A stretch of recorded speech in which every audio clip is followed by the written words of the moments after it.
They love you. Jurgen, first of all, let me be the first to say welcome to New York, welcome to New Jersey. Hey. We're in the middle of the World Cup hosted across North America this year.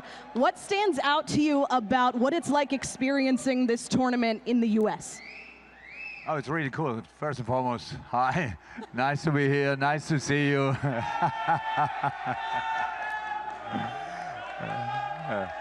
Thank you.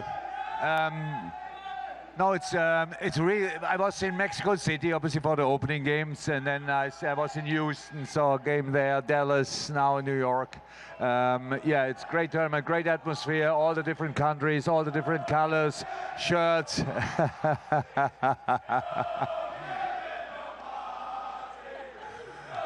Actually, I saw a few parties without me, to be honest. No, I enjoyed a lot. It's really, I have to say, I have not been in Canada yet, to be honest, but probably I will be there for a game in Vancouver, I think. And but so far, so good. And Germany is still in. England has still to qualify. No, they are qualified already, so play tonight. So no, exciting tournament. Amazing. So you've worked on the sidelines with Magenta Sports. You've been part of live broadcast for several games. How does breaking down a match on the air and going play-by-play compare to just watching purely as a fan at home? Oh, I barely watch the game purely as a fan at home, to be honest. Usually I worked. When I watch a football game, it's most of the time that I had to get some information about an opponent or about football in general, whatever. Now I stand there and have to talk about it at halftime, after the game, stuff like this. And I think it's okay. I had a little incident recently when I said things you shouldn't say on air. I had to apologize publicly. But yeah, these things happen, but it's not so important what we say. It's much more important how the teams play. And I saw a lot of good football, not only good football, but I saw good football. I got a hug of Lionel Messi. I mean, I met former players of mine. So it was, for me personally, it was very successful so far. Awesome. So we know the World Cup is unlike any other tournament in sports. I mean, clearly the fans alone by themselves are just, I mean, incomparable to anything else. What makes the World Cup so different from every other tournament in sports? I mean, the World Cup is there to bring all the people together. You can see tonight, it's not only Panama and England, which are here. And in difficult times, I would say, challenging times, this is the best information we can get. When we come together for the right cause, we are so similar, and we can celebrate together, and we can have a good time together, and all these kind of things. We know much more, we learn much more about each other.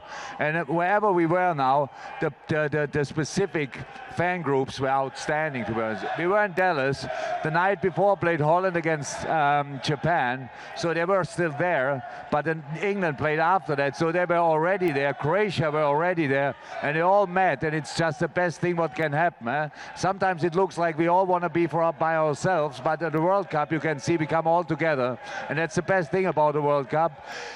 We want to win. Each country wants to win, but most countries know they will not win, so it's fantastic that they are part of, like Cape Verde or whatever, or these kind of countries. So it's that they qualified is ridiculous and incredible, absolute sensational. And so it's so nice. It shows everything about life. And from time to time we need to relax a little bit, to sit back and just enjoy that we are here, that we have a good time together. That's exactly what happens here right now. You're right. The World Cup truly unifies everyone, you know, regardless of country, regardless of who you're rooting for. You guys are all out here in all different jerseys, and we're all cheering together for the same person. There's really nothing like it. So like you said, there are some nations that have defied the odds and made it into the tournament this year. What results have surprised you so far, and what underdog stories have stood out to you? I mean, the underdogs know themselves pretty much. They came here because a bigger tournament this time. It's 48 teams, stuff like that. But they're all surprised. They're all surprised. I mean, Curacao lost the first game against Germany, but after that they really showed up, and they really were proper competitors. It's a really small country. I'm not 100% sure, but roughly 160,000 people living there. So Cape Verde, obviously pretty small couple of islands altogether, and they qualified for the next round. So these are definitely surprises. All the other teams are no surprises. So many countries have really, really good players. And sometimes you think just because you won the World Cup 4 years ago, or in the same 3 years ago, or 8 years ago, or whenever, you are one of the favorites. But you always have to prove yourself again. And USA is doing really well. Canada is doing really well. Mexico is doing really well. So all the hosts are doing really well, which is super important for the tournament.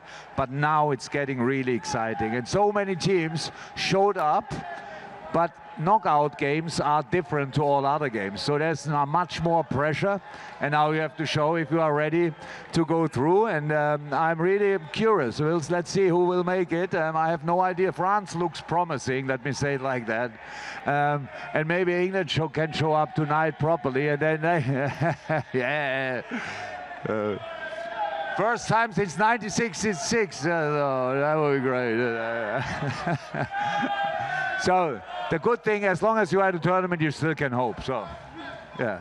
So we've got a lot of young players out there appearing on the pitch for the first time in their careers in this World Cup. What's some advice that you would give to a young player making their first World Cup appearance to handle the pressure that comes with representing your country in such a large tournament?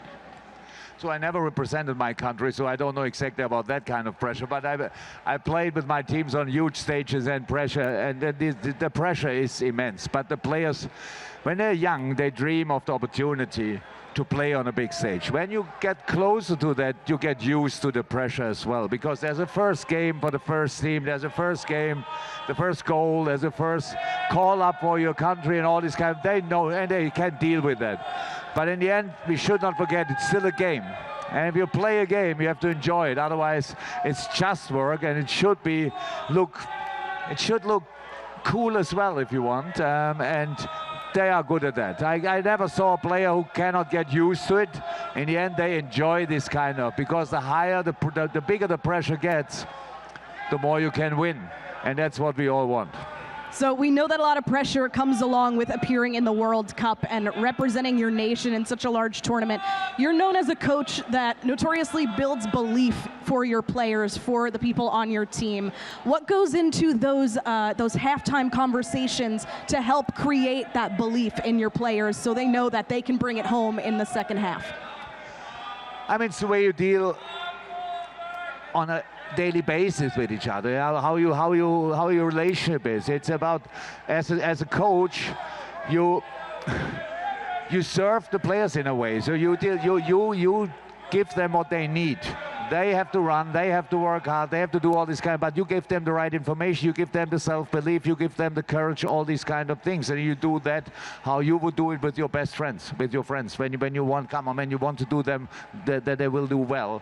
And that's exactly how I dealt with my players, and how you should do it probably. So you prepare them for that, you tell them that and that will happen. If you do this and that, you are ready to face these situations. And it's not so important. The age is a part, it plays a role obviously, but it's not the only thing. Young players, they don't care really about all the stuff around. The older you get, maybe a little bit more you have to lose. In the beginning you only have to win, and that's everybody in the stadium wants to see that, and you should show that. And it works out really well. And I mean, we have fantastic young players like Lamine Yamal, for example. We have other good players, but that outstanding young player. And then you have one of the oldest players, probably meanwhile 39, with Lionel Messi. He's still enjoying the game. So all in between are in the best age, if you want, and are ready to perform. And if you are ready to perform on this stage, then you are one of the world's best. What is a leadership lesson that you hope your players take away, not only during the match, but off the pitch as well, just throughout their lives? Again? What is a leadership lesson that you've given your players that they can incorporate not only on the pitch, but off the pitch as well? Oh, you need a professional lifestyle, if it's about that. So there you need, your diet has to be right, all these kind of things. You have to sacrifice a lot. I mean, it is not a real problem to sacrifice this kind of thing. If you want to achieve big things, you cannot just have the party every day, let me say it like that. You can party afterwards, like when you are 40 or something like that. Until then, you have to work hard and you have to live the life of a professional football person. So that's how it is. They play a lot of football. If you're on the highest stage, you play 3 times a week. You have 2 weeks off a year. So it's not like in American sports where you have a whole summer off or stuff like that. They play a lot of football. And so that's it. And for that, you have to live for that. And nowadays, these players are really fit. In the 80s, it was not that great. In the 90s got a bit better, but meanwhile they are all super athletes. And no, they live the life they have to live to be ready to perform on the biggest stages. You started your career as head of global soccer right here at Red Bull New York about 1.5 years ago. So you work very closely with our players here in New York. What hopes do you have for the development of professional soccer in the United States? Big hope. So this is, you can see now the World Cup. So that this country is ready for soccer and becoming football at one day. So that we are here. But what we need is not, you have already a great team. USA has a really great team. But what you need for the size of the country, you need more players. So, and you get more players if you invest more in the youth. In this moment, the youth has to invest in football to be able to play. It has to be the other way around. So everybody needs to have the opportunity to play sports, especially football. In all countries in the world, it's for free. Here you have to pay for it. So that's maybe a little criticism what you could change, what would change immediately a lot. But let's see if that will work out. But for me, it's the best sport in the world. I mean, you have great sports, but football is for me the greatest sport in the world. And you cannot hold it back. In the end, now this World Cup, I think, is the last thing you needed, that the people really understand how great the game is. And the further US team will go, especially here, yeah, the higher the hype will be afterwards, and that's exactly what it needs. So sometimes you need, for the start, you need that somebody gets aware of, and oh my God, what's going on here? I mean, a week ago or 2 weeks ago, the Knicks won the NBA, so everybody obviously in New York knew about that. I'm not sure everybody in New York knew about that tonight is a game, so that's how it is, but it's not a problem. We are still early days. In other countries, the game is 200 years old. It's not that old here in USA, but it's still okay. And if your team, together with Mauricio Pochettino and all these fantastic guys around, yeah, it's doing a really good job to make it really famous in the country, and I'm pretty sure this will be, yeah, not a kickstart, you started already. The MLS is in a good shape, but again, we need to invest more in our youth here in this country, and then football will have a fantastic future in USA.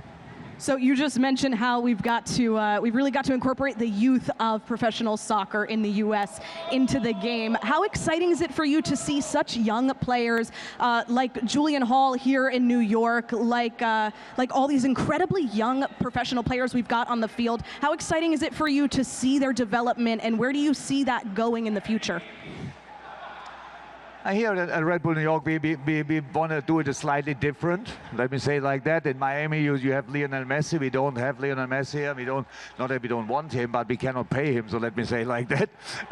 But we want to do it different. We want to be the club for the real talents in USA. We want to, first and foremost, we want to have them from our own youth department, yeah, from our second team. That's how we did it so far. My most favorite goal I saw in the last 4 or 5 years was a 16-year-old had the corner kick, a 7-year-old deflected the ball, and a 6-year-old scored a goal. So that was the youngest goal in the history of football, and I loved it, and that's exactly the way we want to do it. For young players, we want to be the club #1, and then we want to fill the stadium every week. There's still some space for improvement, but again, it's early days, let me say it like that. Good things need very often time. We have the time, and we started it properly now again, and now let's see where it leads us to. But in the moment, it all is good. We play absolutely a good season. We have probably one of the most interesting coaches in US. So the football legend Michael Bradley, or soccer legend Michael Bradley. He's super ambitious. He really wants to go for it with all our support. We have a really exciting team, so that's the start. Let's see where we can go.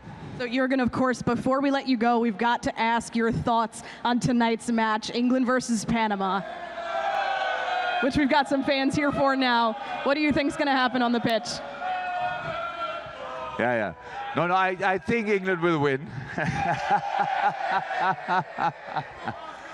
Yeah.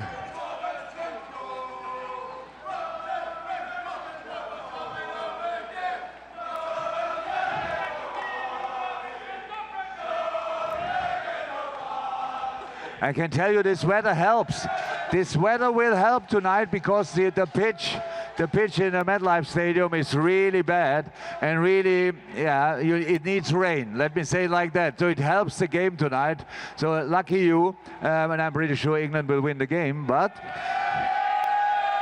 it's football, so it still needs to be played. So let's see. But of course, exciting times. England has a good team, top coach. So I think it's a moment where, to be optimistic as an England fan, let me say it like that. The only problem is there are some other good teams as well at this tournament. But for tonight, England is big favorite, of course. Well, only time will tell. Thank you so much, Jurgen, for sitting down and talking to us. New York, make some noise one more time for Jurgen Klopp. Thank you.